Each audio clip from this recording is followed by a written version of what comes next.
દેશના વડાપ્રધાન નરેન્દ્રભાઈ મોદીની સરકારે પ્રાથમિક શાળાના ધોરણ 1 થી 8ના વિદ્યાર્થીઓને પઢાઈ સાથે પોષણ મળી રહે તેવા હેતુથી પઢાઈ બી પોષણ બીની શરૂ કરેલ અંતર્ગત દાંતીવાડા તાલુકામાં આજથી સીએમ પૌષ્ટિક અલ્પાહાર યોજના અંતર્ગત મેનુ મુજબ સુખડી અને મુઠિયાનો હેલ્ધી નાસ્તો બાળકોને તાલુકાની રાજકોટ પ્રાથમિક શાળામાં આપવામાં આવેલ।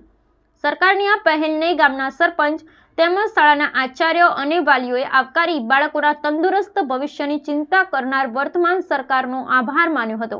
Bureau report Suresh Raval, news of Gandhinagar. Mukeshbhai Kantilal Rajkot પ્રાથમિક શાળાના આચાર્ય તરીકે ફરજ બજાવું છું।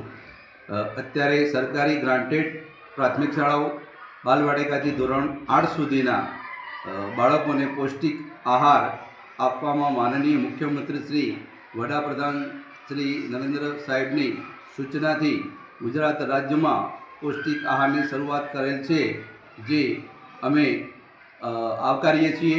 અને શિક્ષણ કાર્ય શરૂ થતાં પહેલાં બાળકોને આ પૌષ્ટિક આહાર આપવામાં આવે, જે આજની તારીખ 11/12/2024થી શરૂ કરેલ છે, તે શાળા પરિવાર તરીકે અમે આવકારીએ છીએ। અને જે બાળકોને તંદુરસ્તી માટે પૌષ્ટિક આહારનો સારી રીતે એનો પૌષ્ટિક આહાર મળી રહે અને મળશે એવા આશયથી અમે આભાર વ્યક્ત કરીએ છીએ।